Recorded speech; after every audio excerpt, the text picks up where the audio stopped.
All right. Welcome to episode 6. Let's go.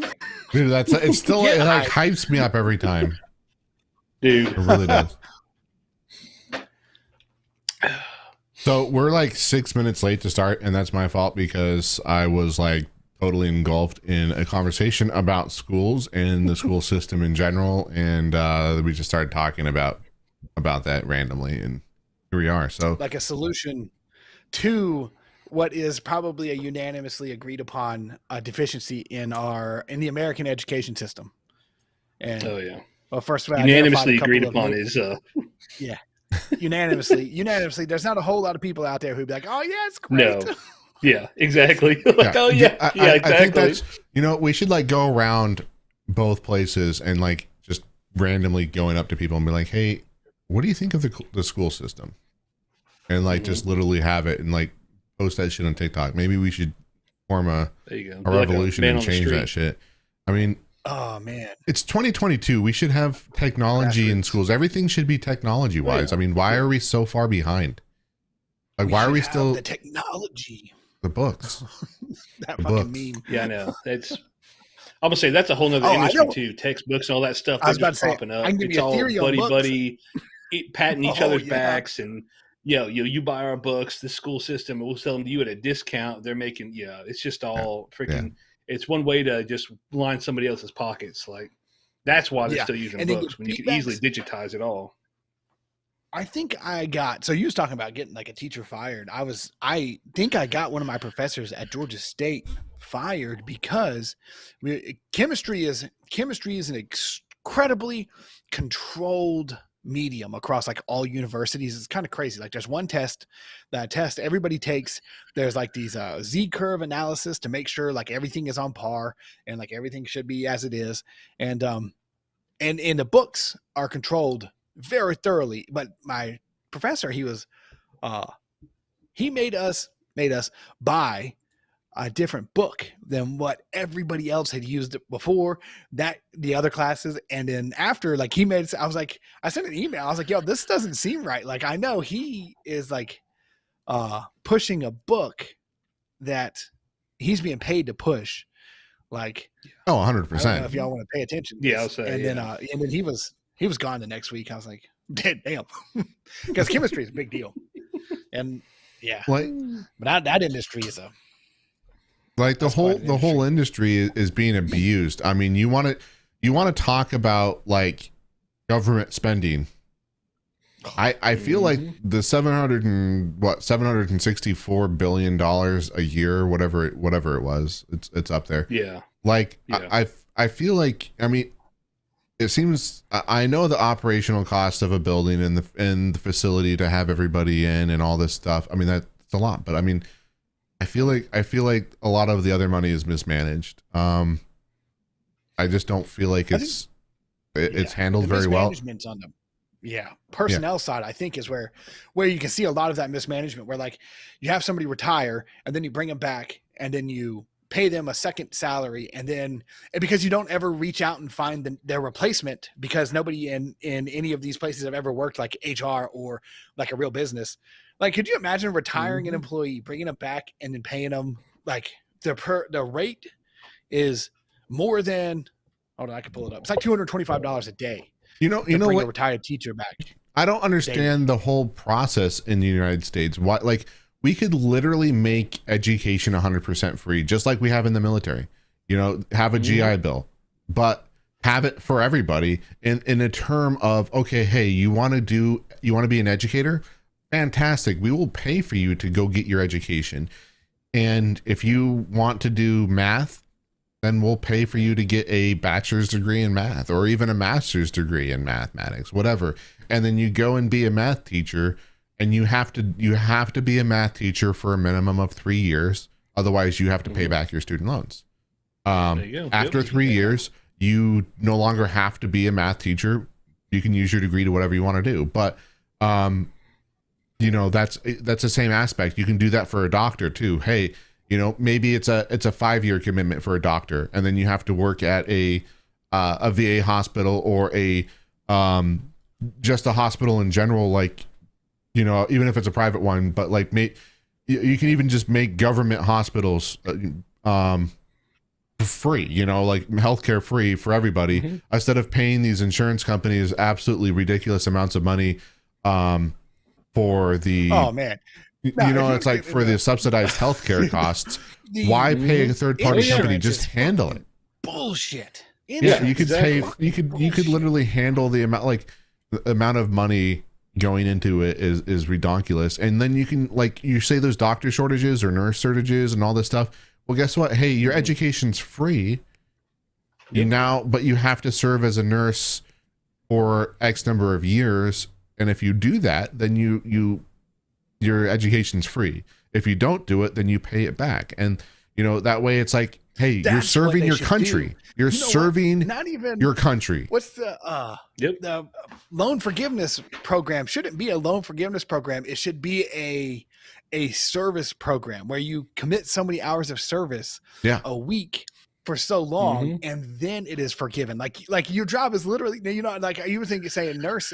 I'm thinking like literally just go walk down the road and pick up trash. Dude, that's like you just perfect. Pick up trash. Yeah, like community service. Yeah. And that's and they pay you back at like an exorbitant rate, like $150, $200 an hour, right? Because you're carrying $200,000 worth of student loans, and but instead of it just being forgiven, like you return something to your community as you know, you just go pick up trash, just go like do something, go put in time at like at a school.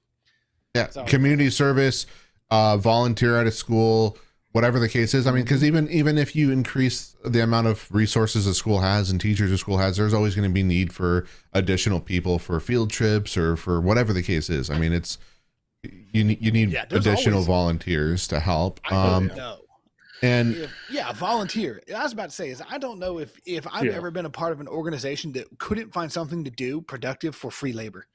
Like if somebody were to just roll up, I'm here, tell me something to do, I can find something to do. Got you, bro. I got you. Area. Like even if it's just area improvement, company area improvement, go paint some fucking rocks, make it look nice. Like it works. It matters. Yeah, it really does. I mean, it sounds stupid, but it would make the area look better. I mean, I'm 100% down with that. Like 100%. Like make education free, make healthcare free. But it's not necessarily free. You're still working for it in just a different aspect of it, right? So, you know, I think, I would say lower tier institutions free. Like I don't want Georgia Tech to be free. Like, okay, well, we got to protect some of the more sacred institutions here. Okay, so you take all of the community colleges and make them free. I'm gonna say all of your prestigious universities. Princeton, Harvard, Berkeley, whatever the case is, all of them, you have to pay for them, you know. Then you still have the people that are like, oh, well, I want to pay for, you know, the better education or whatever. Now I can't get in because of blah, blah, blah, blah, blah. Yeah, exactly. And then you just have people just randomly get up and fucking walk away from you, while you're in the middle of a conversation. That's rude as shit, dude. Fucking rude. He's just trying to get his calves workout, and you know, right? Exactly. Yeah. He's trying to get them thighs in the shot. Yeah, I gotta get them. There we go. Old thunder thighs in there. Yeah, but with some tiny calves. I honestly think if you were to, if you gave me $15 billion, and that's a lot of money, but in terms of what they spend on a yearly basis for education, I think I would be able to come up with a brand new educational approach all the way from K to 12. And it would be a online system completely where every single school had a similar online system. And then you had all your records there. All of your attendance would be there. All of your stuff would be there. You would be able to go back and see what you did in kindergarten when you're in 12th grade. It would literally, it would have an algorithm built in that it would have a yearly recap of stuff that you've done, and it would showcase it to you. It would have, stuff in there to make things fun. Make video games history lessons. You want to teach history, you want to teach war, you would literally be playing a Call of Duty game in school teaching you that, and it would be a single player experience right there. That's like You know, the history stuff could be so entertaining. Right. Like, oh yeah, you want to teach has developed like a strong propensity for nonfiction, and his teacher's like, he doesn't show interest in fiction. I'm like, go back and look at some of this stuff. The nonfiction stuff of history is mind blowing. Mine is sci-fi stuff. Like, fiction will never beat reality. Like I'll give you an example. I don't want to cut you off. I'm gonna get back to it. But Pythagorean, you know, the Pythagorean theorem, Pythagoras, like this fucking person that we had this theorem over, like, he lost his mind. They chased him, and he thought that lima beans were an extension of the human. So whenever they were chasing him, he wouldn't run into the lima bean field because he didn't want to step on lima beans, because he thought that it was the equivalent of murder. That's Pythagoras, the Pythagorean theorem guy. Like, this dude was bonkers. Like, Newton killed somebody. Like, yeah, sure. And like a drama, like the physicists were the rock stars of the old.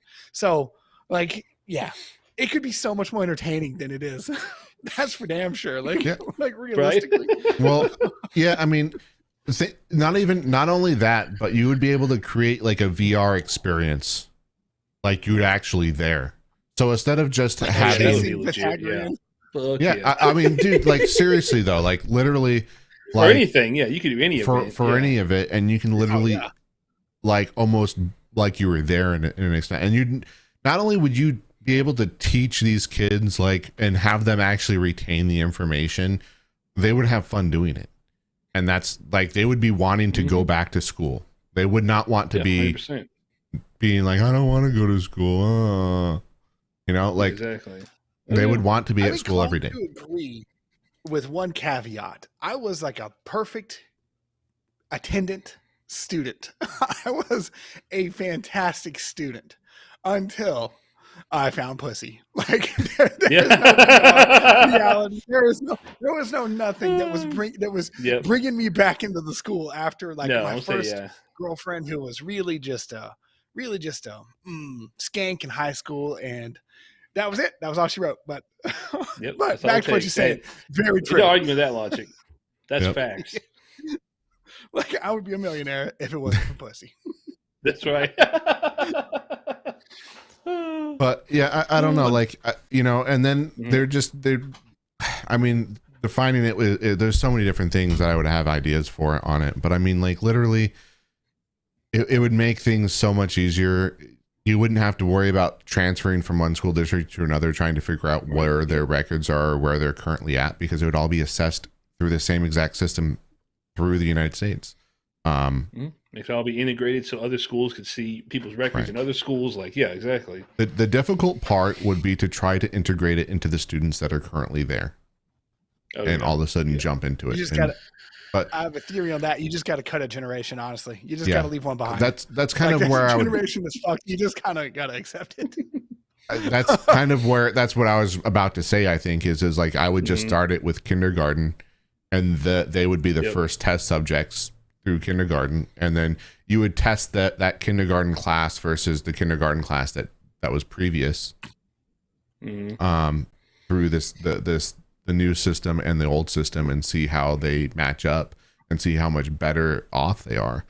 And if it works, it works. If it doesn't, then you cut the cost right then and there, and, you know, whatever. But then you continue to, you know, I think honestly it would significantly improve. I mean, I've seen programs out there. ABC Mouse, for instance, is what I've been using a lot with my kid. Loves ABC Mouse.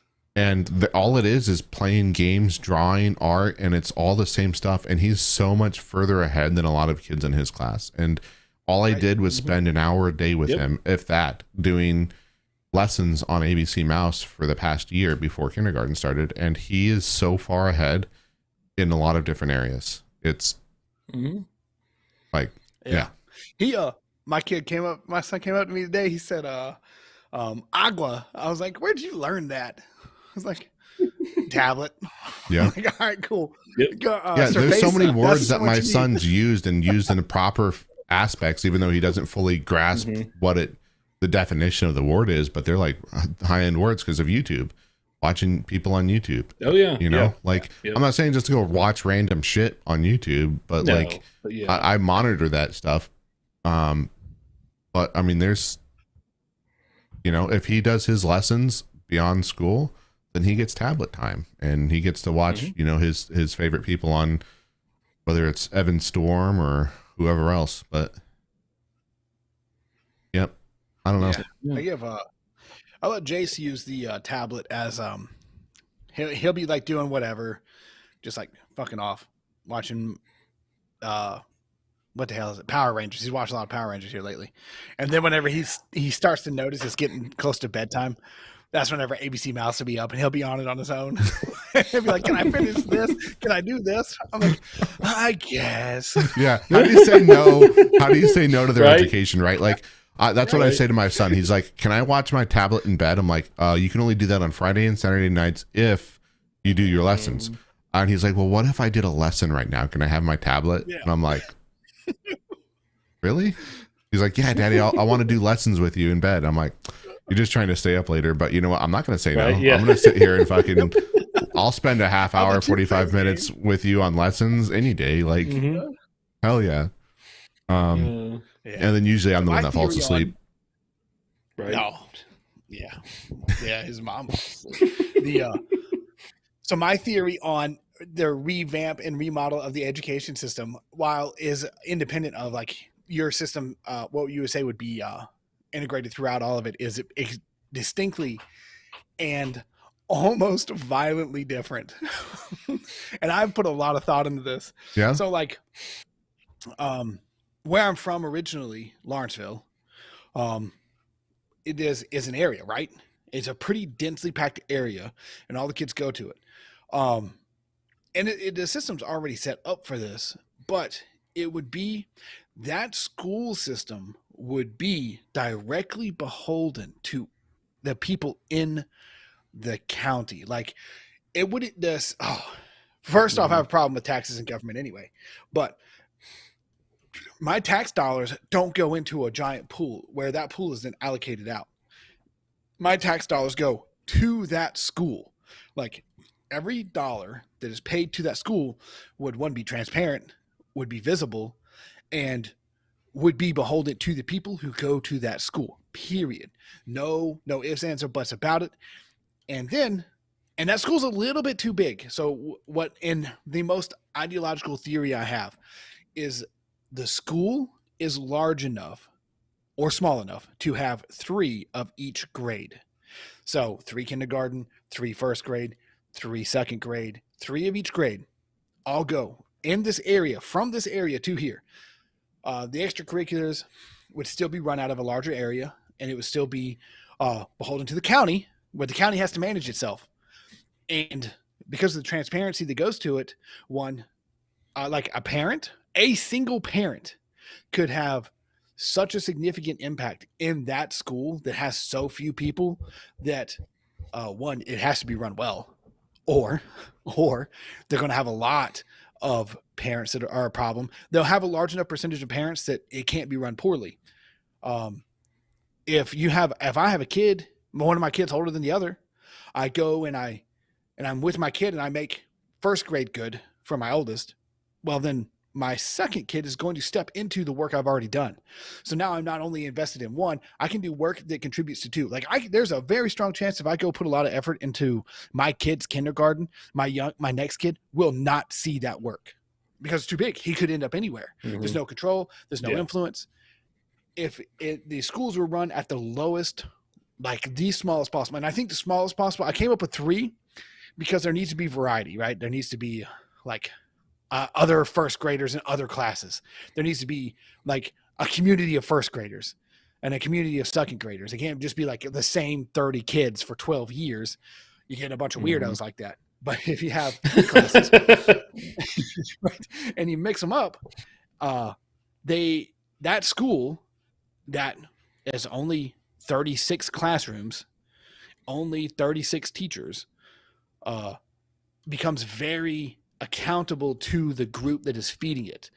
There's 2 almost off the rip. There will be a drawback to economically disparaged areas. Interestingly enough, one of the topics is a person can go make a difference. So like I'm in a poor area and I don't have a job and I'm in a poor situation. I can still influence my area for the better. I can just show up and do good work. Like, yeah.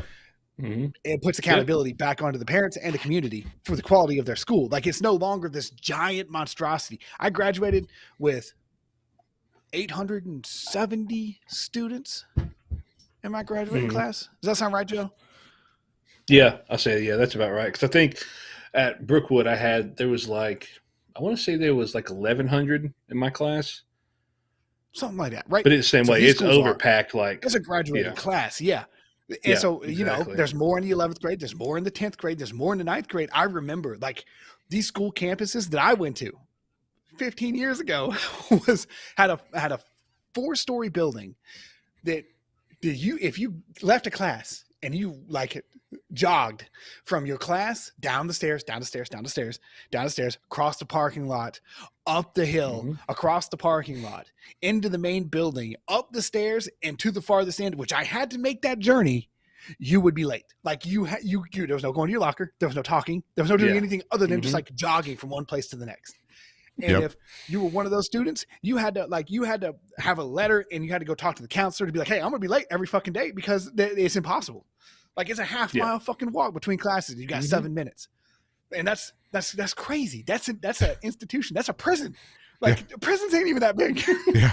like it's fucking crazy. But if it's this small little thing, then, and what would my mom do? Like, even at like my mom in her heyday, like the hair pros, owned the hair pros, all that stuff. Like, what would she be able to do? Like, donate enough to get her name on the board, the hair pros on the football board, and have somebody listen to her. But the person who's listening don't even have enough authority to make any significant change in an institution that big. So my thought is always take it to the smallest level, accept the fact that we're going to have casualties, poor areas, inner city school areas. It's going to hurt, but let's be honest. What's the contribution anyway? It's kind of mean, but let's be realistic. And then the culture at every school outside of what you're triaging and losing, is going to reflect the area. Like out in fucking bumfuck Georgia, where it's cotton as far as you can see, those kids are going to grow up learning things that are relative to what they do. Like, do they need to learn Calc 1? No, they need to learn the agriculture. They need to learn the area. They need to learn the things that are associated, like full on programming, because the fucking farm equipment is so automated that they have fucking programming degrees. Like, yeah, I was going to say, the farm equipment now, it's mostly GPS, like you said, automated. Like, you do need to know some bit of computer science stuff, like to run it. Yeah, and like don't get me wrong with what I'm saying. Having a complete education system online isn't exactly the only form of learning. Online is not 100% the way. You need hands-on experience.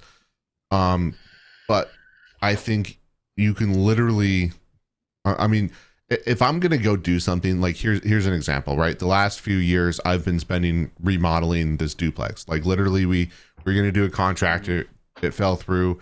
So me and Fireball looked at each other because of the pandemic was going on, and we're like, shit, we're gonna have to get this shit done, or we're gonna have to fucking dump the house and fucking lose money, and start over again somewhere else. So we started doing everything remodeling. I've never fucking done any remodeling. I've never done construction. The most I've ever did in any kind of thing was in my high school class. I had a little shop class, and we fucking made cutting boards. That's fucking it. And they were all pre-cut for you, you know? So it's like, what am I doing? I learned everything on fucking YouTube. If I didn't know how to fucking do something, YouTube, boom. Yep. I'm not saying that that's got to be the future either, but like shit, like you can literally watch a educational video from an online setting and learn the basics of things, and then go do it, and then have a class to actually take you to do it. So like, agricultural wise, in certain areas where it's a little bit bigger, I think honestly that should be a bigger part of the curriculum anyway for everybody. Everybody should know how to fucking live off the land to a certain extent. Food, like and understanding of like so my theory on this is not my theory on this. What we was talking about before we started was raw information. I honest to God think is becoming a thing of the past, and schools are more for culture, socialization, and general life, like understanding food, where food comes from, how food's processed, how it affects your body, the knowledge that comes like there's a legitimate argument online about whether or not losing weight is a calorie measurement. Like some folks, and not some, actually more than some, think that if you are not calorie deficient, or if you are calorie deficient, that you won't lose weight. There are some people who think that. Like, that's a fundamental breakdown of the thermal laws of dynamics, right? The laws of thermodynamics. And that's an argument because they don't understand themselves, their body, the food, the influence that the medicines that they take have over them. Like raw knowledge is a thing of the past. Like, actually doing math, aside from like addition, subtraction, multiplication, division, and understanding numbers, is a thing of the past. Like, realistically, in school, like in your job, Joe, so what? Do math. So what's your since you're the mathematician here, bud? What's your opinion on the new fucking, what is it, Common Core math or whatever the fuck they call it? Common Core is great. It's a conceptual understanding of math. Like, and it was a big step in the right direction. It had what I fully believe to be the expected pushback. Like, on one very distinct caveat, Common Core, or like the math that was learned whenever calculus was invented, had one very distinct thing to it, is that the attempt mattered, the outcome didn't. So like pure arithmetic, and I had this conversation with somebody actually not a couple of days ago. The attempt matters more than the outcome. The attempt to do the derivative of this using the appropriate partial factor breakdown, like your attempt to do this mattered. Using the concept mattered more than the outcome. Now the breakdown is, and here's what the problem is: if a kid attempts it but gets the wrong answer, what do? Do you give them the correct answer? Do you give them the points, or do you mark it wrong? Yeah. This is where the breakdown is. In real life, in math, in big math, in math in school, in math in physics, in math in like pioneering into human the future, it doesn't matter if it's wrong. It doesn't matter if it's wrong, because you made an attempt using a theory, and as long as the attempt was correct, even if the outcome doesn't make any sense and it's nonsensical and it's not usable, it's still an attempt. You annotate it and you move on. And then you have the confidence to try again. And that's where the breakdown is. Yeah, so Common Core teaches this conceptual understanding. And if a kid executes a conceptual understanding poorly, they mark it wrong. And I think that's detrimental to like psychology and their ability to be good at math moving forward. Because you take that confidence away to try, bam, you're done. Oh, yeah. There's no more math for that kid. Mm-hmm. Well, exactly. If you tell people, you know, that's one of the things I had a conversation with my son Aaron the other day about was, he was writing his fours with the straight line on the wrong side. It was like backwards, mirrored, right? Yeah. Whatever. Mm-hmm. And I was like, buddy, that's not how you write it. And I'm like, and he's like, well, that's how I write it. And I'm like, but that's not how it goes, you know? And I'm like, I'm not mad at you that you word it this way. I'm just trying to correct you for the future. I'm not going to be angry at you if you make a mistake. You can have all the mistakes on that paper, and the only reason why you're having that mistakes is because you don't understand what's behind it. And my job as your father, and your teacher's job as a teacher, is to make sure you know that. And if you don't know it, then that falls on me, and it falls on the teacher for not teaching you properly. That's bottom line, and that's for any kid. Every kid's going to learn a little bit differently. And I was like, I'm never going to be mad at you if you have a really bad grade. I'm just going to sit there and say, hey, we're going to have to button up the hatches a little bit, and we're going to have to dive into this and make sure you understand. And the problem is, in the United States, is a leave no kid behind rule is bullshit. It's straight bullshit. Like, I don't want my kid to be held back because somebody else's lazy ass doesn't want to fucking spend an hour of time with their kid and work with them. Like, school goes beyond just the classroom, and it really shouldn't. I don't think kids should have homework. I really don't. Kids should not have to spend 6 hours in a school day and then come home and have 3 hours of homework. That's a 9-hour day. Like, you're yelling at parents about, or parents are yelling, that they have an 8-hour workday is too long, or a 10-hour workday is too long. You know, like why do we have it? Like why is school so long in a day? It's daycare. That's what it is. It's prison daycare for the kids.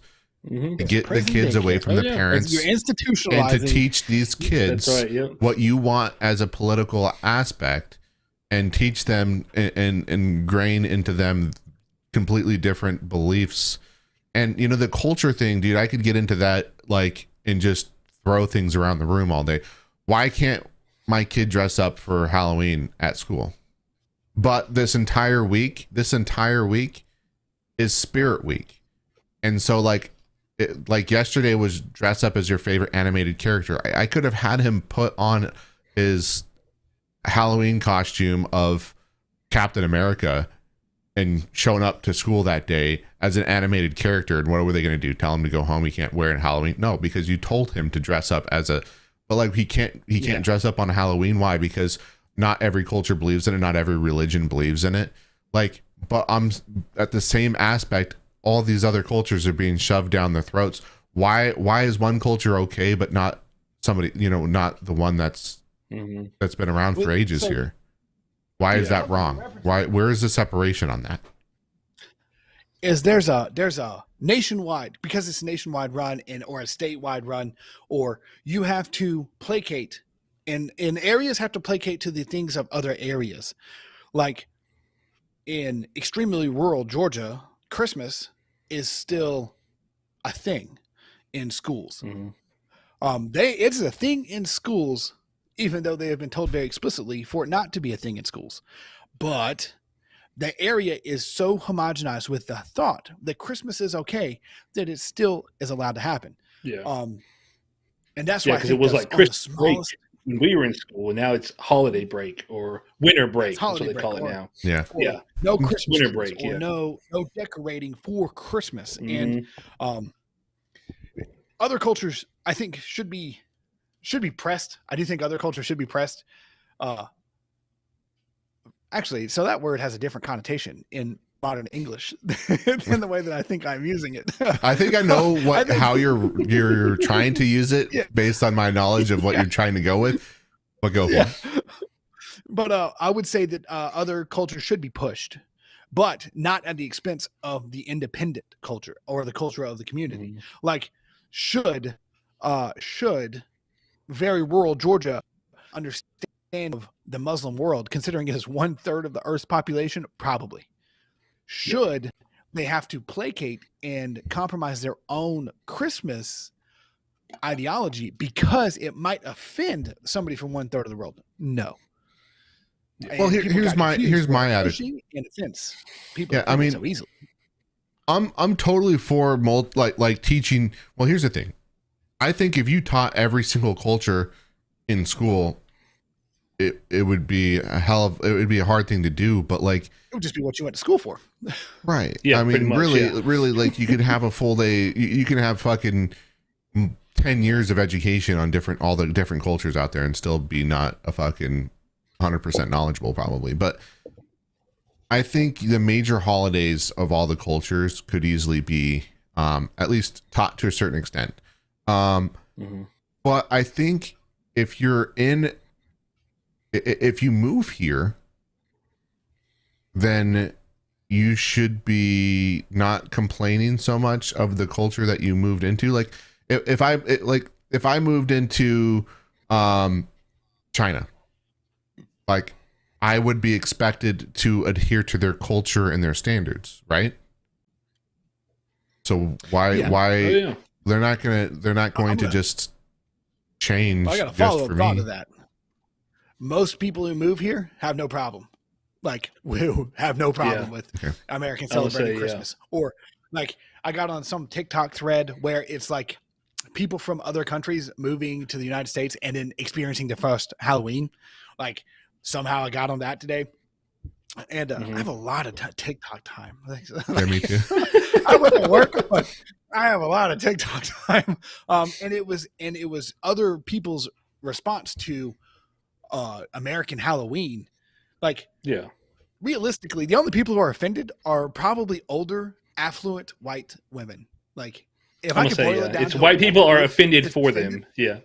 Yeah, it's older white females that are offended for the other cultures. Like I worked with like an African dude, and my brother made a highly inappropriate joke, which I won't say on this because we would be canceled Right. like that. But the dude from Africa found it funny. Dude from Africa was laid back, unbelievably strong. He grabbed my forearm once, like we were joking and like playing around me and like this other guy named Taylor, we would wrestle. And then this dude from Africa, like his name was only Vowels, grabbed my forearm. And I promise you, I was like, there's no way this is a human man grabbing me. Like my arm, my forearm, and I'm strong. Like, don't get me wrong, I'm really strong. And when he grabbed me, I was like, there's a whole nother world out there. Like there's a whole nother world out there. So it's it's not other people, I don't think, being offended. Dude, that it's like not the that, people coming here. When you started describing him and he was, his forearms and shit, like it brought back a memory of when we were in Afghanistan. I think it was the first deployment, and it was like shortly after we had like the first snow, and I want to say it was maybe Waziqua or Gardez, and there was this one guy, like we were having a snowball fight, and I think somebody hit another guy that just got off the fucking helicopter or something, and this dude was fucking huge, dude. Like this guy was fucking like, he picked me up like. He had his full kit on and he picked me up by my fucking, like my collar. Like he grabbed right here, twisted and just lifted me up with one arm. And I'm like sitting here looking down at him like, and he's like, you think you're smart with that snowball, buddy? You should be, and he just fucking threw me in the fucking snow, dude. I'm just like, all right, dude, I picked a fight with the wrong guy. Like, sorry, bud. My bad. Bro, he was a giant. There was Captain Reed. We were supposed to be sitting in our seats. And, the difference between somebody standing with their hands on the turret and sitting inside the turret, you just see like the top of the helmet. And we were supposed to be sitting, like all the gunners were supposed to be down. And he was like this. He had his hands out. And Captain Reed got out with all that fucking smart ass attitude and was like, you need to be sitting. And he was like, I am sitting. And his team leader got out and was like, he's fucking sitting. And that motherfucker was sitting like we was standing. Dude was a giant. Super. Yeah, how about we switch spots there, sir? How about you hop up here and you can hide behind the turret shield. You're smaller, It's not how it works. Yeah. That motherfucker was huge. That was a big dude. Me and Jay almost got into a real fight with him because I was dumb.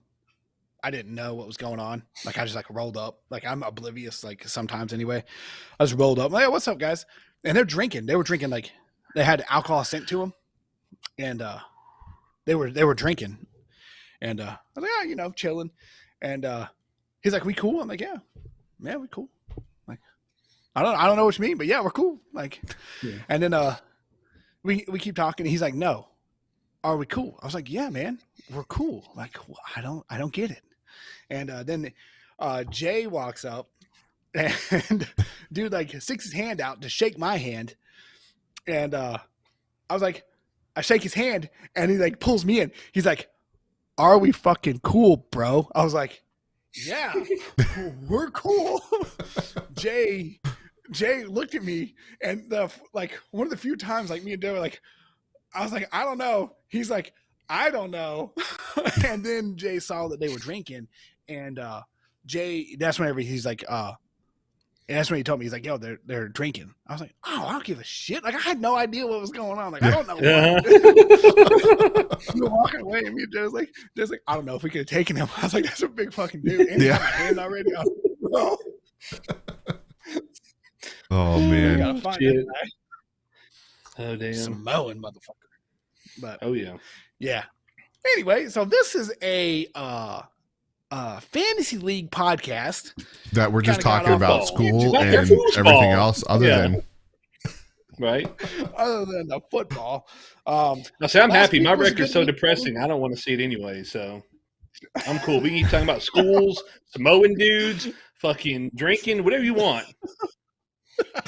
Yeah, I mean 1-7. You're But I'm at the top of the 1-17. Yeah, I'm the king. I'm the king of the losers, baby. Woo! But is it? Oh, so Tyler's 1-7.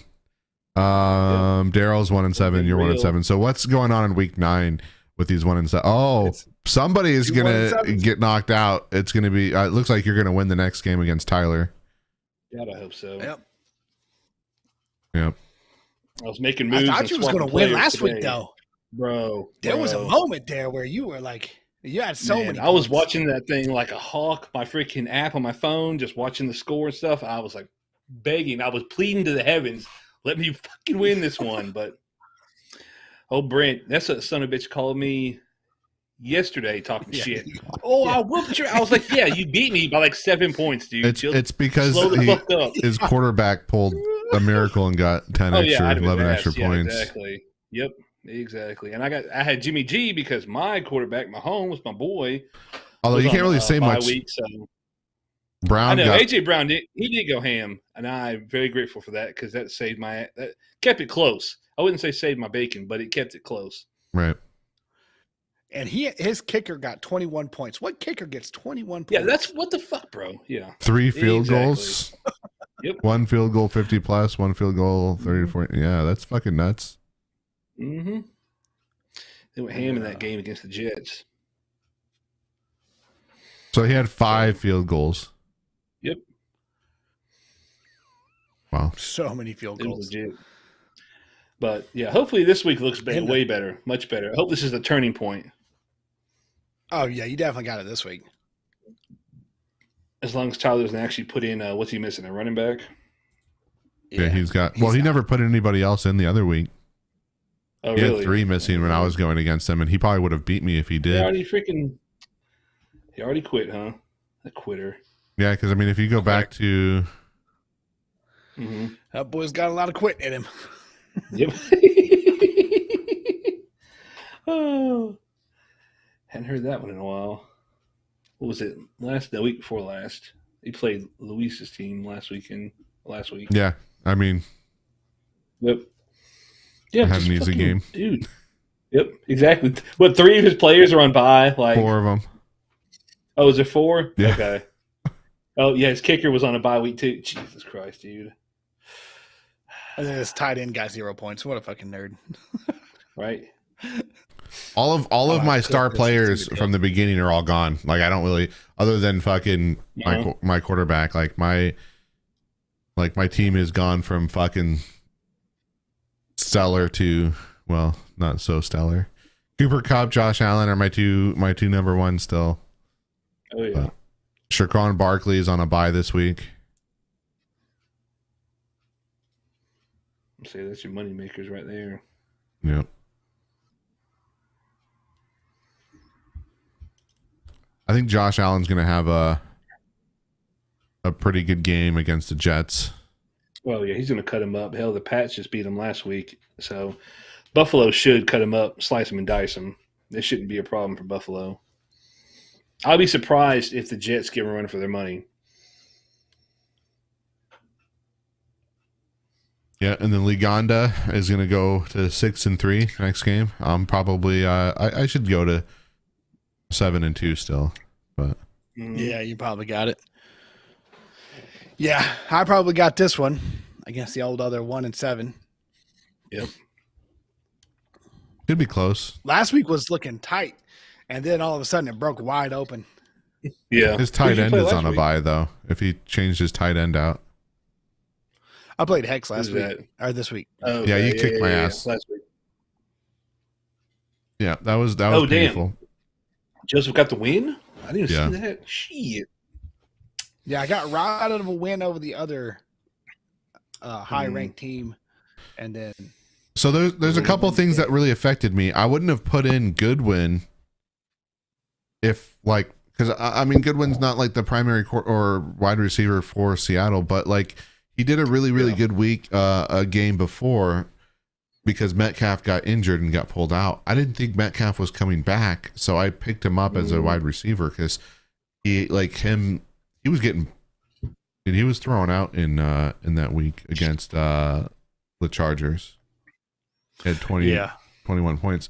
So I picked him up because I was like, well, shit, dude, Metcalf is injured. Like I'll use him until Metcalf comes back. Well, Metcalf came back this fucking thing, and so Yep. He got shit playtime and got no points, which really fucking hurt me. And then I just didn't have a whole lot. Like all of my star wide receivers didn't really have anything in there. You know, I used to have 20 to 25 points per wide receiver. And Cooper Kupp, he got like 18 points in like the first half. Yeah, and then in the second half, he had nothing. I was like, dude, I'm about to get like 40 points from Cooper Kupp. No, dude, like the first half was great, and then the second half, I don't know what the fuck happened. Like, well, and Josh Allen went, and your quarterback only got 23.8 points. Yeah, which was a big deal for me because I'm gonna say only 23, but yeah, he was projected to get 30. So right. And then your running back got 36 points here. Yeah. Oh, D. Henry. Yep. That's really the only major discrepancy is your running back here, because everything else was fairly even or pretty close. And then this guy just blew it out. And then your defense. I should have fucking played Seattle over Carolina. I knew that was going to happen. And now this week I put fucking Seattle in. And they're probably going to do shit because I put them in. Like, dude, my defense has been cursed since day one. I have not had one time where I've had the best score out of the two defenses that I've have, and it's just dump all the other teams and just keep one and just say fuck it. Right. I'm so glad Seattle exposed the Giants, though. Like, yeah, my God, yeah. Like they pulled their pants down and put it over their head, dude. Yeah. Like, just Giants are. I mean, that was like that. What was it? That freaking Packers Giants game in London. Like they made the Packers look like a fucking bunch of amateurs. But I don't know if that was travel, you know, all that shit, whatever, playing over there. I don't. But yeah. Hey, Adam from chat says I need to start one as a flex full PPR Pittman, Dubes, or K Tony. You know, honestly, I don't know. I don't recognize the names. I'm not like, this is my first year playing fantasy football, and I'm mainly just a Seahawks fan. I just generally watch Seattle Seahawks because I'm out in the Pacific Northwest. These guys got me into this, so I'm a noob trying to learn. Shit, I'm still trying to learn. The last league I did before this one was like 10 years ago. Pittman Dubes or K Tony. Tony with the EY. Yeah. I can probably search him up if you want me to. Pittman.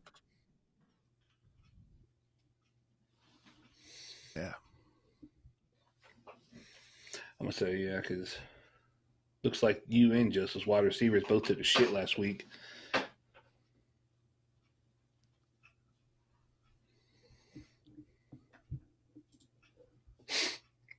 Is it this guy? Kadarius Toney. Michael Pittman. Okay, so that's Michael Pittman. Yep. Mm-hmm. And then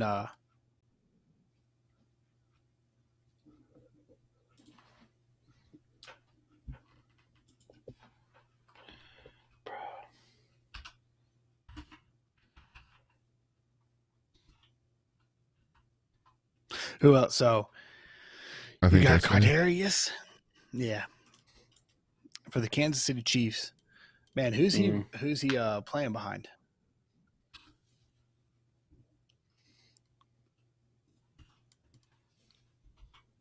I'm not sure. Let me see if I can pull him up. Well, this is kind of the same way. Is he must be new because he has nothing in here. So is he replacing somebody now? Yeah, I'm saying he's probably replacing somebody's out. Somebody got hurt or. Adam, you're leaning towards Oops. Let me see if is oh, okay. Let's see. Romeo Dubes, is that who you're talking about?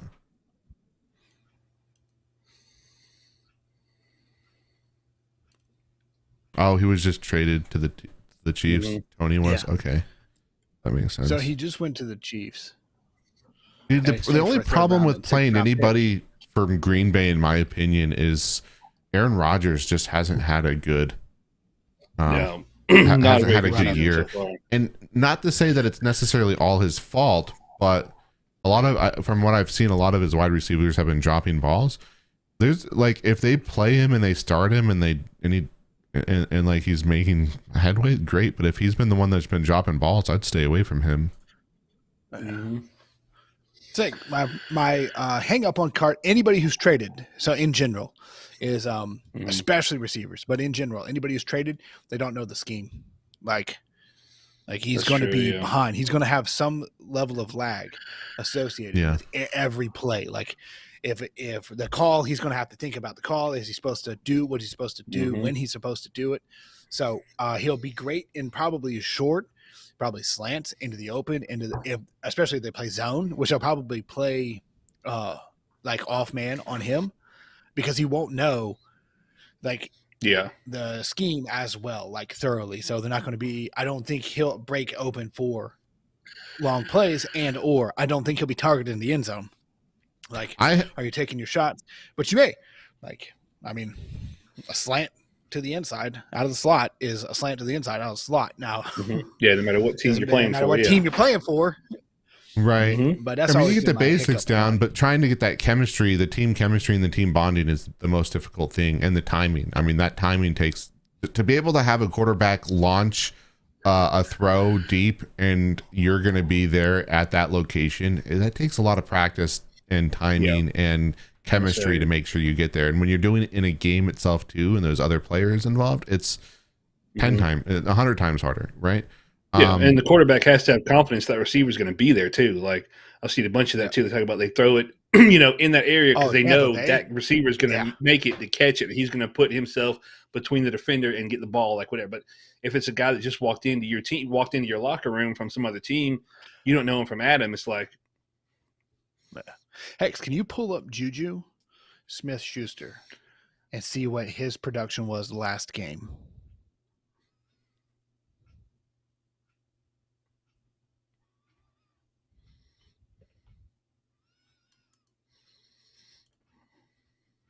Last game? Yeah. Like his game log. Where are we at? Game log, yeah. 7 receiving, 8 targets, 124 yards. That was his best game. Oh, yeah. So he's going to be. So Tony is going to be competing with targets from Juju, who just had a great game. But the good news is Juju's going to warrant the double team, the secondaries favoring in his direction.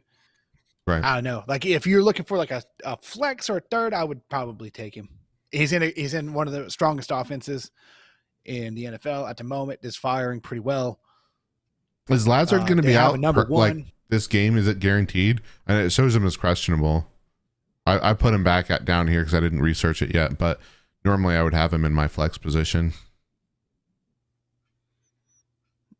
Lazard, let's see. I think I saw something on him. Well, I hope that the conversation in the circle helped come to some sort of decision, but I would run Tony.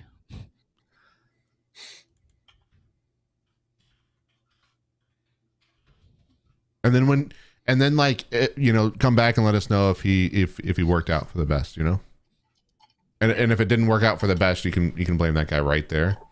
And we can trash talk. Yeah, you blame me for that. I would avoid the Aaron Rodgers target. Because they are not firing well, and then every Wednesday at 6 p.m. Pacific Standard Time we sit here and chat about a bunch of random shit, sometimes more football than others, but this time we talked about all kinds of school things for the first half. Right.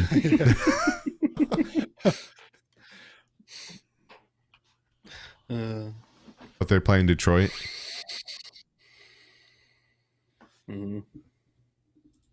Yeah, it's hard to say. I mean, the Packers got the Cowboys, and the Packers are struggling, and the Cowboys are hanging on. Dude, Aaron Rodgers has been like he needs to go to a different team. Like the Falcons should have picked him up, Yeah. like straight up, before they lost all their fucking rock star receiver. Like who they lost Julio and Juju, not Juju. Fucking A, whatever his name is. What's his nuts? They should have picked up Aaron Rodgers and made a run for it. Oh yeah. But Yep. and Tampa Bay is just on the struggle bus. Yeah. Man, I'm glad I stayed away from Brady this year. All right. I mean, I'm gonna say it. I know what I'm saying. Like, I'm glad I didn't get him because I called like what we were talking about before and stuff. Whatever. It's like, oh, who's like the deadlock for a quarterback to get that's going to be good? Like we were talking about it. I think it was the draft stream or before the draft stream, whatever. I was like, yeah. I was like, Brady's going to be a shit show this year. Like I already knew it. Like his home life is unsatisfactory. And he's freaking he's not making the sacrifice to the witch. It's not even just that though. Like when you come home and you have the family support to help you and take care of you, and like, you know, after a long fucking hard game and shit, and like you're just able to chillax, it's something. But when you come back and there's nobody there, dude, like that was like the worst feeling when we like the first deployment we had, and I came back and like not having really anybody there right off the rip and watching everybody go with their families and shit. That was the fucking hardest thing for me, dude. Went back to a barracks room that was fucking empty, sleeping in a fucking like sleeping bag that fucking smelled of Afghanistan shit, like because it wasn't even washed. Like what the like that was and I didn't even have a vehicle. Like that was really fucking the shit. Like completely different feeling when I came back like from Iraq and met my wife for the first time. Literally right off the fucking thing. That was completely different.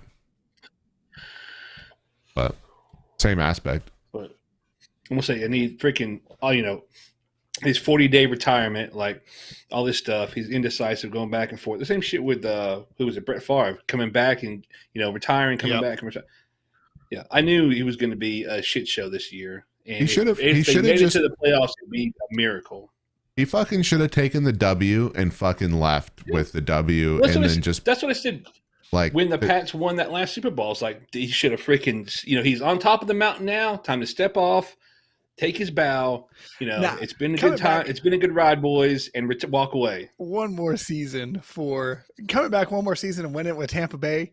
That was really what he should have done. Because that's what I'm saying. Is if he should have after he won with Tampa Bay, that I would have just left, because there would have been no way anybody else in any history would be able to do what he did.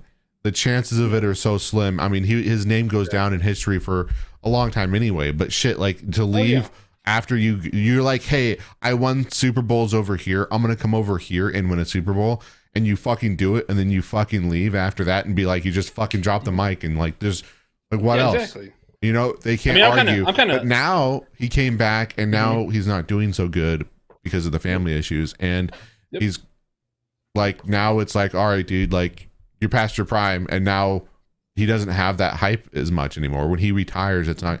I mean, he's gonna be fucking set for life no matter what. I think he's got like a $240 million fucking. She's gonna have to pay him deal. Right. She's gonna have to pay him.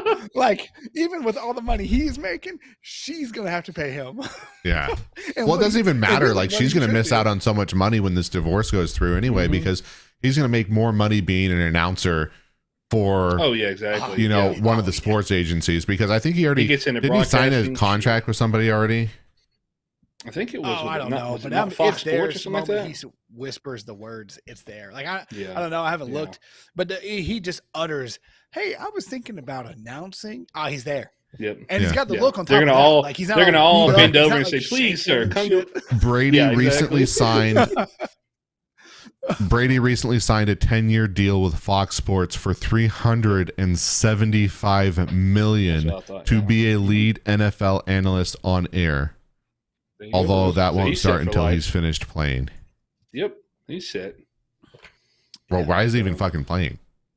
That's what I'm saying, bro. That's what I'm talking about. Like, I'd be starting that 10-year right now, because like that way he's like, like by the time he's in his 50s, like he's fucking done. I mean, he's already fucking done for life anyway. He's got so much goddamn money, but like dude, like continue doing what you're doing for 10 years, enjoy it, maybe even 20 years, who knows? But shit, dude, take that fucking W right now and that win and get on that contract and dude.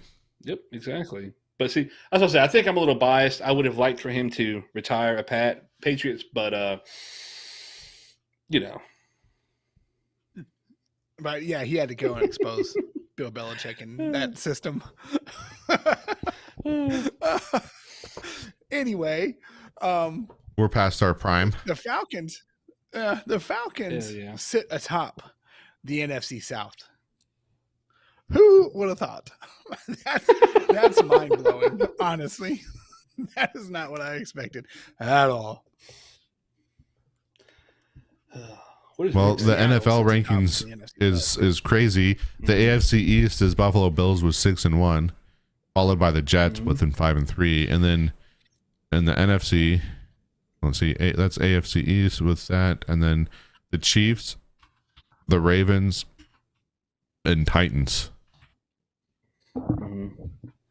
That's kind of surprising the too. NFC East is wild at 7-0, the Eagles. Yeah. 6-2. Yeah.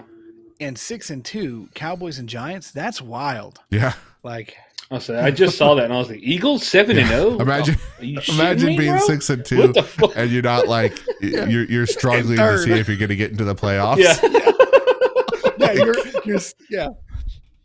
You have a better record. Wait, no, doesn't have a better record than Vikings.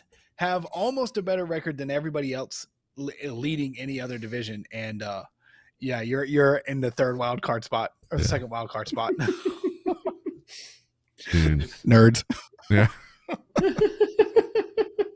And then you're in the NFC South with the Falcons 4-4, Buccaneers 3-5, Saints 3-5, 4-4 on top of the pile. Yeah, 4-4 going to the playoffs. That's right. Going with a 500 season. Let's get some. And the Seahawks in the NFC West 5-3. Who would have thought that with Geno Smith? Like I honestly, like I was like, I think everybody's kind of like hounding Geno a little bit too hard, but I had a feeling that he was really going to throw out because like if he did, then that sets his rest of his career as a starter, right? Or however long that will be. But dude, Geno Smith has been like on fire. All the rookies that came in for some of the injured players have been on fire, like and doing great work. And the Seahawks actually have a contending chance. Like nobody would have. Everybody put them out. I kind of put them out of the book at the beginning too. I was like, well, I'm not going to watch this season of Seahawks because, yeah. But the 49ers with whatever they're doing, I didn't think they were going to do well. The Rams, I thought would be doing better, to be completely honest. Me too. So I thought it would be Rams. Me too. I thought Rams were going to have. I thought it was going to be the Rams, Cardinals, 49ers, and then the Seahawks in NFC West. Yeah. And it's completely backwards. I thought Rams, Seahawks, yep, exactly. 49ers, Cardinals. Like, mostly because I know nothing about the Cardinals other than they are not good. And that's just by looking at the screen. Mm-hmm. The Vikings, I was hoping Packers, but I knew Vikings. Falcons is mind-blowing. I thought it was going to be Bucks all the way. So the Seahawks... Oh, for sure. The rest of the season for Seahawks is actually one of the easiest rosters left, I think. Everybody that we face going forward is less than 0.5 on their winning percent. Yeah. Oh, Metcalf going to get me some points. Let's go. Like, if we look at the Seahawks and who they're facing moving forward, we have the actually Seahawks versus Buccaneers on Sunday. Oh, that's a win. Followed by Seahawks, easy. The Raiders versus the Seahawks. I don't know if you'll have enough felonies to win. And then it goes to the Seahawks and Rams, and then the Panthers for Seahawks, and then the 49ers again, and then the Chiefs. Yeah. I think the Chiefs is the hardest game we have left Mm-hmm. And you just throw that game because who cares? And you don't want them to scheme against you. And I thoroughly believe that the Bucks threw the game against the Chiefs in the regular season whenever they were going undefeated. because I genuinely think they did not want them to scheme against them. So basically, the Chiefs showed up with their scheme, the Bucks threw the game, and the Chiefs were like, "Oh, our scheme works," and they carried that into the fucking Super Bowl, and the Bucks were like, "Surprise!" Them, surprise, motherfucker! Doesn't work worth the shit. We've got this. Because like I just have a hard time believing like they were dominating and then they just played terrible against the one team that they were the one team in their season that they were probably going to play in the Super Bowl, that they could play in the Super Bowl. And they played like shit. And then they go on and then they play again and then they dominate them. No. And what also furthers my theory is that in the Chiefs game in the regular season, Brady threw the Gronk 0 times. And in the Super Bowl, hit him for 3 times. I'm like, yeah. Oh, yeah. Like, you changed your scheme that much? Or, and compared to all the other times they hit fucking Gronk in the regular season, and then they go into that game and don't target him, nothing. I'm like, come on now. Like, it was planned through a game. Well, that's just in. Now I'm going to start a rumor, Gronk and Giselle. There you go. Oh, that's probably true. It's a new power couple. Oh man, I heard there's like paternity tests to see if the kids are actually. There you go. great. Yeah, they've been on And Maury. that's why Gronk didn't come back. Oh, I'm putting that on TikTok. I'm putting this on TikTok. I'm putting it on TikTok. Oh yeah. Oh man, we're gonna get like a cease and desist from Brady now. Exactly. Oh, that'd be so great. I'm totally down for that, by the way, because that would be like the most viral thing ever. Be like, we got to cease and desist from Brady, yeah, because we're sitting here talking shit about fucking. We'll make that our fucking banner on our YouTube channel. Yeah, it's the fucking that'll be our new logo. Yeah. Some random ass law firm. It's like, don't worry, it's Brady's lawyers. This is big. Yeah. Oh man.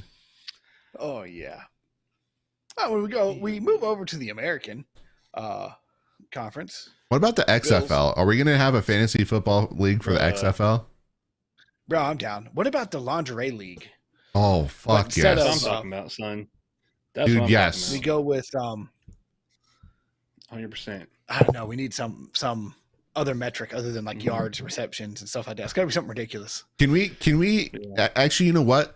We should be the male cheerleaders for the lingerie league. We should go there and just sit there and fucking string bikinis and all that shit and just sit there and fucking cheer them on. Like, yeah. Bro. Speedos. I'm down. Yeah. I'm like, let's go. Oh, who's going to be the flyer? Which one of us is going to be thrown in the air? Jesus, it ain't going to be me. None of you bastards can pick up 300 pounds, so it's gonna be somebody else. I'm definitely the base here. I'm calling I guess it now. it's you, man. I think we're gonna throw your ass up. There you go. Yeah, y'all throwing 225. We need some big motherfuckers to be throwing somebody. We need to get a couple stick figures in here. Right, that's what I was about to say. We go find like like some of the really skinny folks and start tossing them. Right. Oh, what we got? We got the Chiefs. I saw that coming. Yep, everybody called that too easy. Bills too easy. Ravens. Ravens. I was about 50-50 on whether it was the Ravens or the Steelers, but the Steelers are kind of trash because having shit. And Bengals are doing better than I thought. Browns, that's just a trash division, honestly. I mean, it is what it is. And then Titans. Oh yeah. I definitely thought because the Colts picking up Matt Ryan. I can tell you, I've watched. They're gonna have a rough year. Yeah, he's not taking them. He's not winning the ring. Oh, dude, I don't understand why a lot of these teams like. How many quarterbacks moving from one team to another has actually worked out in a favorable thing for a team? Exactly. Like, what's the statistic on it? Like, I'm gonna say none that I can even think of.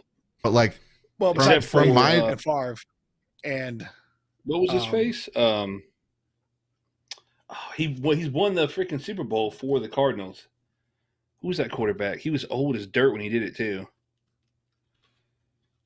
But he'd been in the league forever. Just like he was always a backup, and then the Cardinals picked him up, and I think like a season or two after that, that's when they won the Super Bowl. I mean like a starting quarterback moving into a starting quarterback role, not necessarily a backup moving into starting, because I've seen that a lot. Honestly, I've seen a lot of these people who have been always backup, and then they come back and surprise you because they're willing to, they want to make that extra money. Mm-hmm. I see a lot of people like that start making that big money, and then their performance drops because they don't want to get themselves hurt, because if they get hurt, then they lose out on hundreds of millions of dollars. Okay. Is your question is a quarterback who won Super Bowls with two separate teams? Because if that's the case, there's only two, Peyton Manning and Tom Brady. Right. Yeah. As far as QBs who have moved teams to win Super Bowls, let me keep looking. All right, as you were. No, I mean that's fine. What I guess what I'm saying is how many quarterbacks have been successful, and I guess what I do mean successful is that aspect of winning the Super Bowl. I mean, because that's the ultimate goal, right? Is you're moving from one team to another team, and then you go win a Super Bowl. I think Brady and Manning are the only ones to do it. So like, why are people still paying out hundreds of millions of dollars for that? Like, it just doesn't make sense to pay somebody a $240 million contract. Like for Russell Wilson, for example, like Russell Wilson was like, he's a great quarterback in some aspects, but he's terrible in the red zone. He's always been terrible. In Seattle, he's the worst red zone fucking quarterback that I've ever seen in my life. If you look at his QB rating for red zones, like it's nasty. He has those good deep passes, and he's really accurate on some of the deep passes. Like, but it doesn't matter if you can't get into the red zone. You get up to the red zone, and then you're just SOL. I think I think the Broncos would be more successful if they had their second quarterback take over the red zone offense and played, had like a regular offense and then had a red zone offense, and like their backup quarterback is their red zone offense. And that would fuck with a lot of people, because you'd have to study two different quarterbacks for that game and two different sets of plays. And I think you start doing that kind of shit, you would see completely that it would change everything up. It'd be kind of crazy. So I've thought about like postseason quarterbacks. Like Matt Ryan will get you to the postseason, but he's not going to win you a postseason game. All right, he's going to win you a few postseason games. He's not going to win you the Super Bowl. No. But, well, I mean, he could have. He had a shot. He one buckles time under pressure like a bitch. He could have, and then Brady said, "Nope, that's my fucking ring, bitch." Yep. And I mean, that's I blame the defensive coordinator on the Falcons on losing that game. Mm-hmm. He got two. I blame everybody. Well, offensive and defensive coordinator, because they stopped going for long shots and started handing the ball out to waste time, and got 3 and outed constantly. And then Brady would come back and actually make plays happen. And and the defensive coordinator took his foot off the gas. Yep. And Seahawks had that issue too. Instead of running the ball with Lynch, we threw it for an interception. Yep. Mm-hmm. Yep. 2 times. Yeah, I'm not seeing too many here. Right. Like, so my aspect on that is why do that? Why pay out the millions? Why probably not because just get a new quarterback a decent quarterback at a freaking cost, like at a deal, and that's how they got Matt Ryan. I bet money they're probably looking to pick up somebody better, a kid out of college for whatever. I don't know how long his contract is. I can't imagine it's too long, because Ryan, he's up there, he's pushing himself. I think he's got to be at least, excuse me, it is pushing 40. So, and that's pretty much the lifespan of a quarterback. Actually, less than that. But so I don't know. I think it was maybe just been like to get them through till they get some real talent, maybe. Your question is extremely valid, and your answer is probably true, Joe. Like, all right, so like I pulled it up. Like I have the perfect Wikipedia page for this list of Super Bowl starting quarterbacks. And if you scroll down, you see the quarterback, their attendance, whether they won. So Tom Brady, as we've talked about, Mhm. John Elway has 2 with the Denver Broncos. Terry Bradshaw has 4 with the Pittsburgh Steelers. So I was thinking maybe Terry Bradshaw played for another team and went and won, but nope. Joe Yeah, Montana, so 4 for the San Francisco 49ers, which thought maybe in his last hurrah. But nope. Roger Staubach, Cowboys. Peyton Manning has wins with the Indianapolis Colts and the Denver Broncos. So he's 2. That's 2. Troy Aikman, only with the Cowboys. Bob Grease, Miami Dolphins. Ben Roethlisberger, 2 with the Steelers. Kurt Warner has been to 2 Super Bowls, but only won 1. 2 Super Bowls with 2 different teams, but only won 1 with the St. Louis Rams. So he did have an attendance. And then Bart Starr, Green Bay Packers, 2. Plunkett, Oakland Raiders. Eli Manning with the Giants. I thought maybe Eli, but nope. Lee Dawson, Joe Theismann, Brett Favre with the Packers, Russell Wilson with the Seahawks, and Mahomes with Kansas City Chiefs. And then Craig, go Craig. 1-0 been with both the Cowboys and the Broncos. Yeah, and so like I guess what I'm saying here is like the chances of getting a quarterback that's already been in the league for 5+ years and then taking them and making them a winning quarterback for you is probably harder. It's like it goes back to the saying, teaching an old dog new tricks is difficult. It's the same aspect, when it comes down. You're either going to get somebody, and at $240 million, for instance, for Russell Wilson, you either have to play and change your entire team for that one player, or that one player has to change for you. But even if you're paying him $240 million, he has a contract signed that's guaranteed. If he shows up and he performs, even if he performs bad, he's making that money. Like, he's not like, and I don't blame him for it. Like, I would do the fucking same thing. Like, if you look at it, like how, like if you get injured, you could possibly miss out on a $40 million or $50 million or whatever the case is.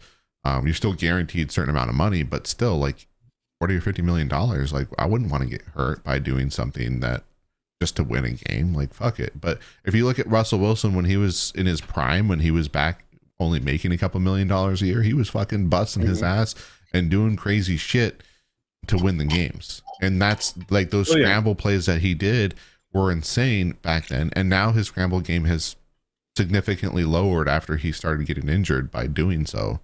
Yeah, well, he should have 2 wins, by the way, as well. Yeah, right. 2 Super Bowls. I agree. He should have it should have been back-to-back wins. Like, there's no question about it. Like, I saw on TikTok, somebody just posted like a joke, like, you got to get a first down.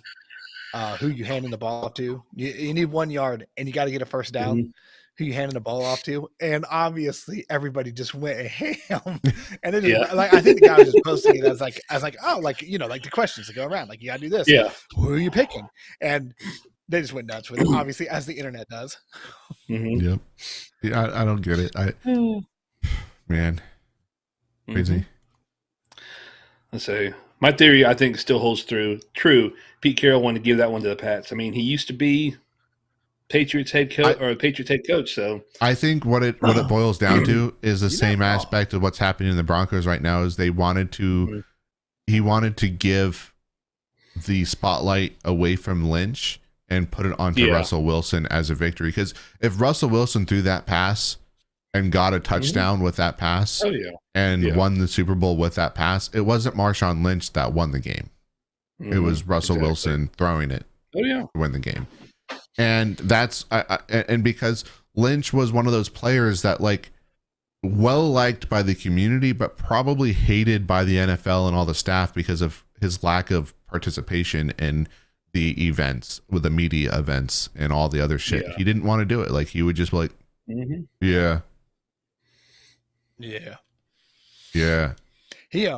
He's got a channel now.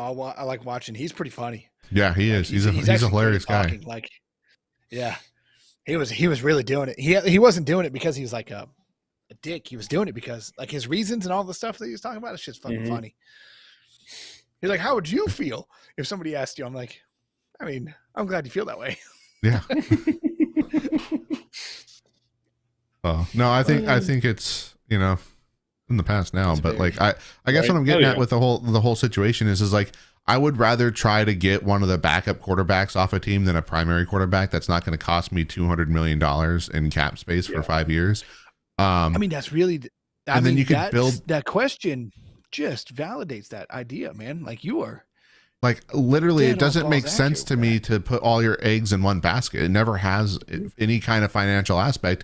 And you put 250 million cap space towards your quarterback, and like if he's been winning Super Bowls for your team, fuck yeah, dude. Power to you if you really want to fucking do that. But I say like if you're paying any player over a $50 million payment, somebody somewhere, one of your positions is not going to have enough money to equal it out. If I could run an NFL team, every single fucking player on my team would make the same amount of money. I would take the total cap money that I have and divide it by the number of positions I had. And even the fucking kicker would make the same amount of money as a tight end, a defensive end, a tackle, the quarterback. Everybody would make the same money. And I would be like, look, you're all part of a team.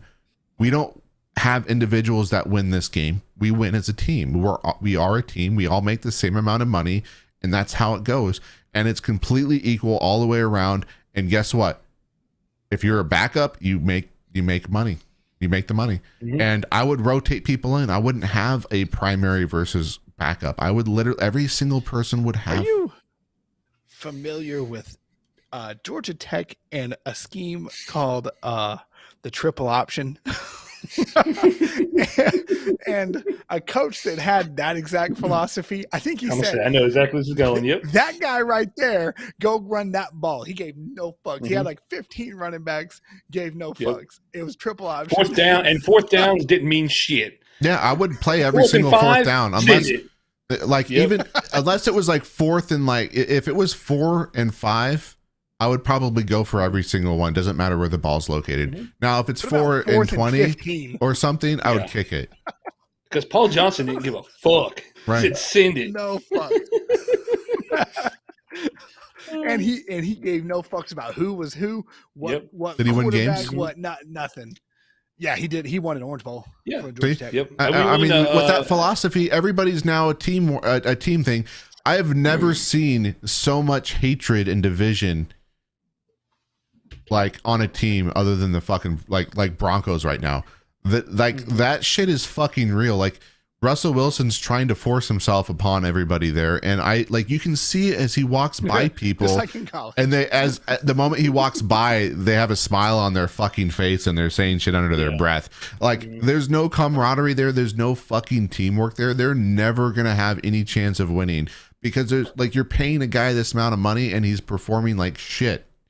And it's not just necessarily his fault that he's performing like shit, but nobody's got his fucking back on his team. Like, nobody's fucking caring to, like, you know what? Like, am I gonna fucking guard you this time because you're sitting here fucking doing fucking high knees on the goddamn plane when you're fucking trying to sleep?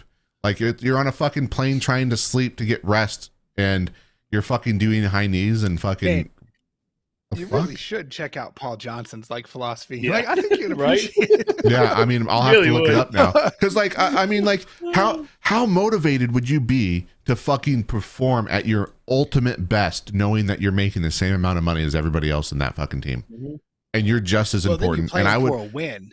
and I wouldn't have That's like whenever- I would play multiple quarterbacks. Like, I would have a fucking wide receiver play the quarterback position, and You really literally should check like out be like, Paul what the Johnson. fuck is going on? Like, what is this guy gonna fucking do? Like, I mean, Yep. Like you. Oh yeah. Can you pitch this ball? Get in there. yeah. Yep. Exactly. Oh yeah.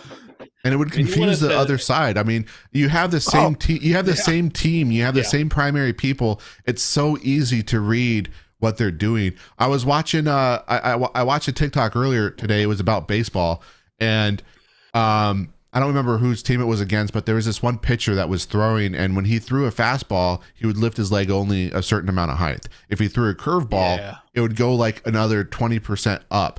So you would automatically know whether he was throwing a fastball or a curveball.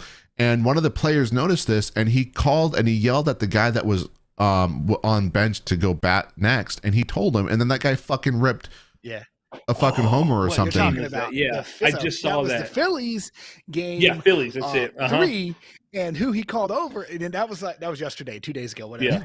And who he called over, ripped a homer off of him, just crushed.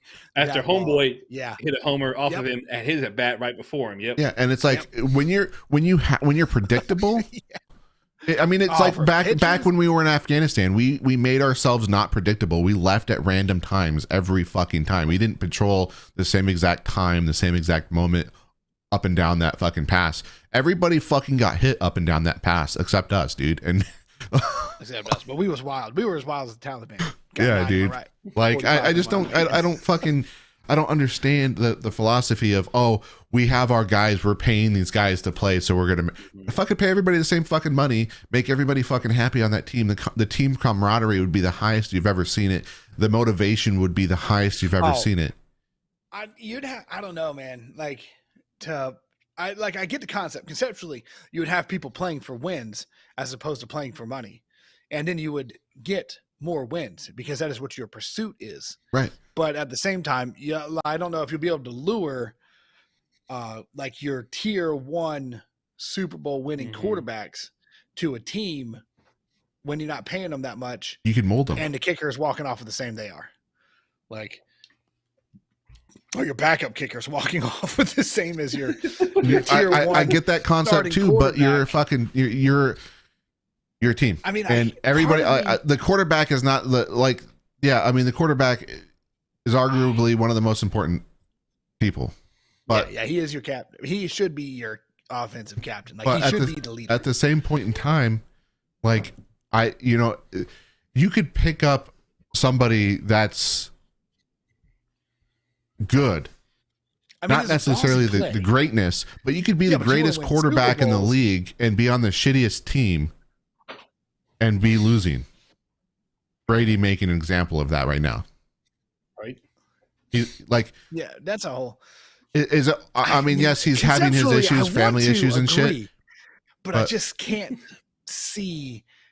I can't see your tier 1 quarterbacks buying into winning. But you don't need a tier 1. I would say I would want to win. I would commit 100% to winning because I want to win because that is my nature. But I just don't. I don't know. But you'd get. Your starting all right, person, Mr. Beast. We got a proposition for you. Yeah. You want an idea? Here's your football idea. Team. Yeah. Right. Exactly. Let's buy a fucking football team, Mr. Beast, and let's have everybody have equal pay. Same pay across the board, and let's see what happens. Same pay across the board, and and we pay the way we incentivize a win is if we win the Super Bowl, all of the money that goes in, because it's already Mr. Beast's philosophy. Every dollar that comes in gets divvied out to the team.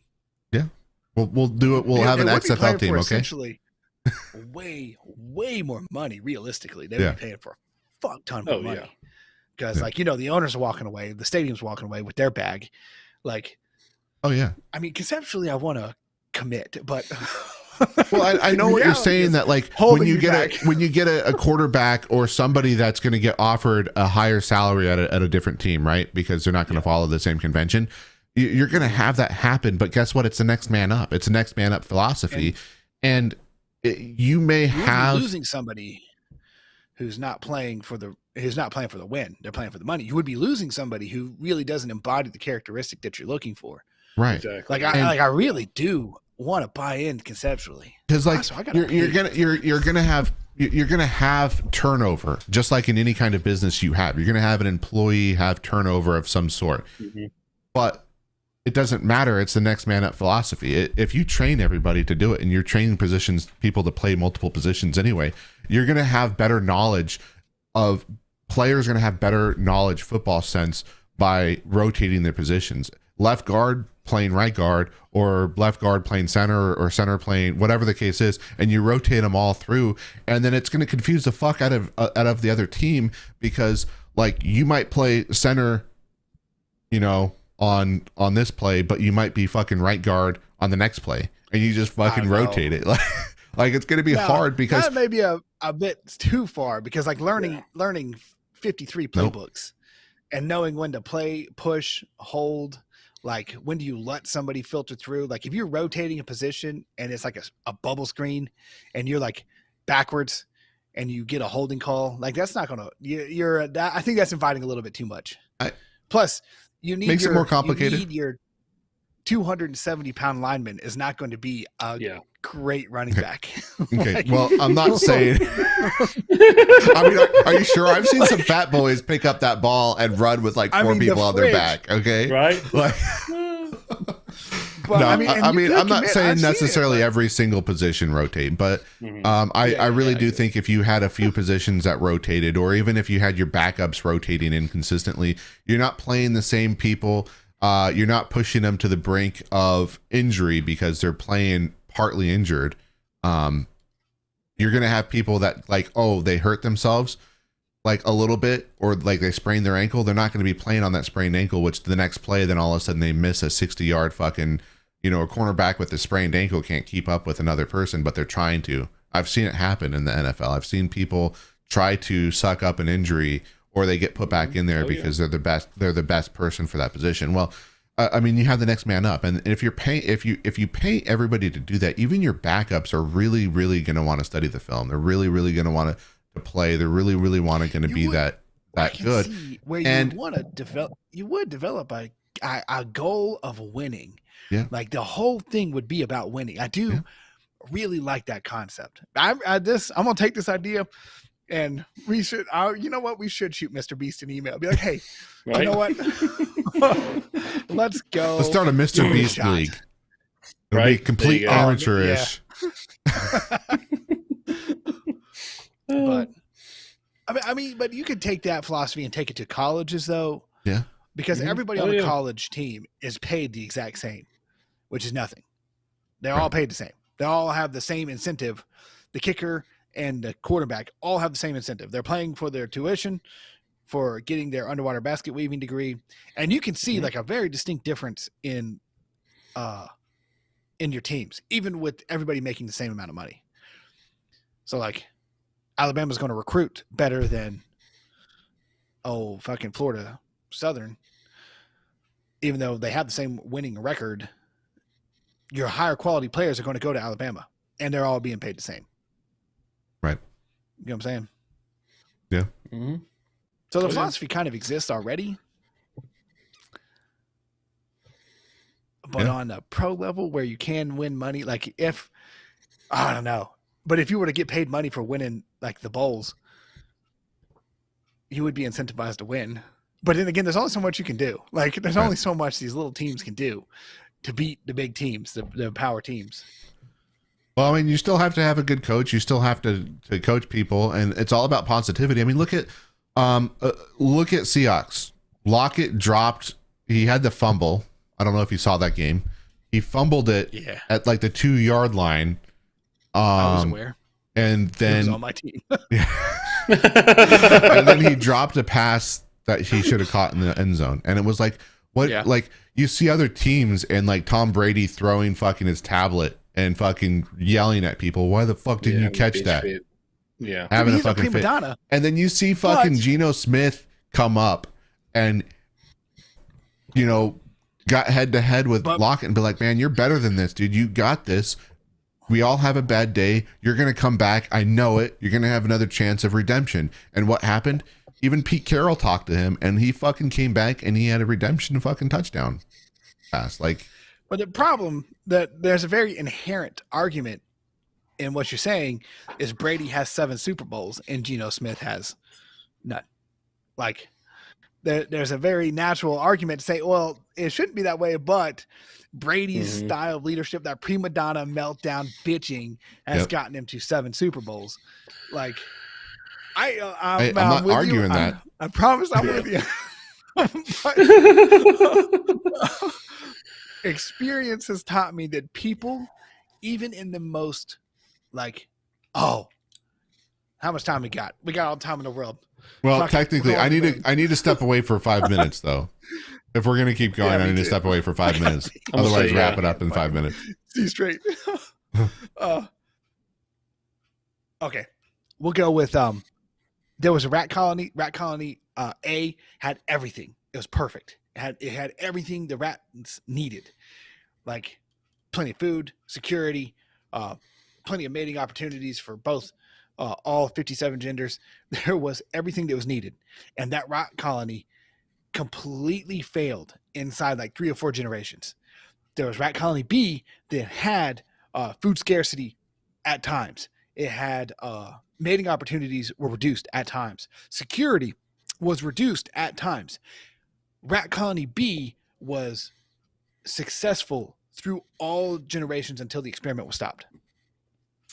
And I think, and I, okay, maybe I shouldn't admit this on the airways, have conducted a very similar experiment with operations that I have run with large groups of people, of humans.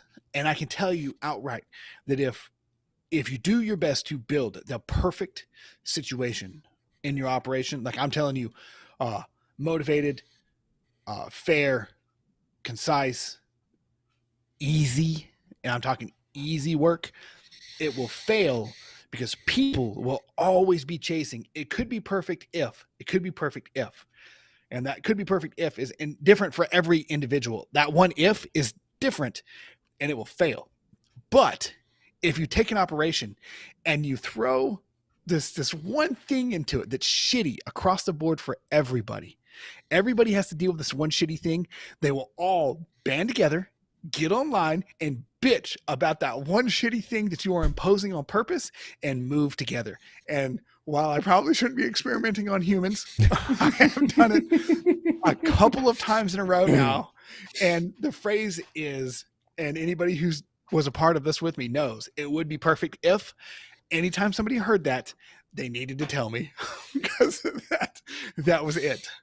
So, like, philosophically, a perfect environment is going to lead to catastrophe. An environment with a problem will get everybody online to face that problem. And if that is Tom Brady and he's the problem, everybody's online to not defeat, but to block off and cage off that problem. So also, this is why I beat my children, so that they have a common enemy. It's me. That's right. Oh, man. Well, I mean, like, there's a time and a place for certain things, but if you can't keep the motivation up, it doesn't matter how shitty it is. If nobody has any motivation to go on, yeah, like it can't be so bad that you have to like, and that's what I guess that's what I'm getting at. So, like, yes, like a shitty situation can, if you're looking at it in only the negative light, then it's just going to continue to get worse and worse and worse and worse. So the environment's going to become toxic, and it's just going to get to the point where fucking everybody's bitching and nobody's fucking really wanting to fucking do it. They're just going to do it to survive, right? When you're living in such a successful aspect, I think that comes into line of you become complacent and lazy. And that leads to, well, I'm not going to do that because I've never had to do that before, and I don't think I should. That's not my job. That's not my role. Well, everything's perfect. Well, you can't, in that society of the rat colony or whatever, everything was fucking done for him or whatever. I don't really know, but the same aspect is everything's fucking perfect, and they're not having any issues hunting down food. The moment that food stops coming, they don't know how to adapt. Yeah, but that was the point. They never forced them to adapt. They never had to. It was always there for them. I'll send you like a link on it or something so you can watch it. I either need to step away for 5 minutes or we need to end because I need to get. Oh no, we can kill it. Okay. Yeah, I can't see straight. Yeah. Thanks for coming out. Check us out Friday. Yeah. Like, comment, share, subscribe. Yeah. If you guys haven't already, make sure you hit that subscribe button, turn the bells on for notifications. Every Wednesday at 6 p.m. Pacific Standard Time, 9 p.m. Eastern, we go live with the fantasy football side of things, and we talk about random shit in between as well. Sometimes we talk about football here and there. Sometimes. Every day during the week, Monday through Friday, we are pushing out new TikToks and YouTube shorts of our gaming side of things. And every Friday at 5:30 p.m. Pacific Standard Time or 8:30 Eastern, we are pushing out our episodes. So next Friday, 5:30 p.m., we are having episode 2 of our Pico Park Gaming, where it's hilarious with us playing Pico Park, teamwork game, and we have gimmick wheels. Whoever loses that episode for having the most fails, the most deaths, whatever the case is faced with the punishment wheel, the wheel of doom and gloom. The wheel of doom. Earl Johnson just came in the chat and said 3-5, 10 team, full PPR. Hurts, Stevenson, Walker, Adams, Devontae, Smith, Andrews, bench is Cooper, JT, Herbert, and Freethmuth. I don't know what to do. 10 team, full PPR. All right. Yeah, I honestly, I would have to sit there and look it up, but we're already 50 minutes past our time, and I really need to get going. I'm 50 minutes late taking my medicine, and anything past 30 minutes is actually not good for me. Yeah. So I really need to get going. Yep. But yeah, Earl Johnson, I will answer you in the comments. Yeah. Hang around, and Joe will help you out. He'll say something in the comments in just a minute. So don't go anywhere. Subscribe, like, and turn the bell on for notifications. See you guys on Friday for the premiere of episode 2, and catch you later. Bye. All right.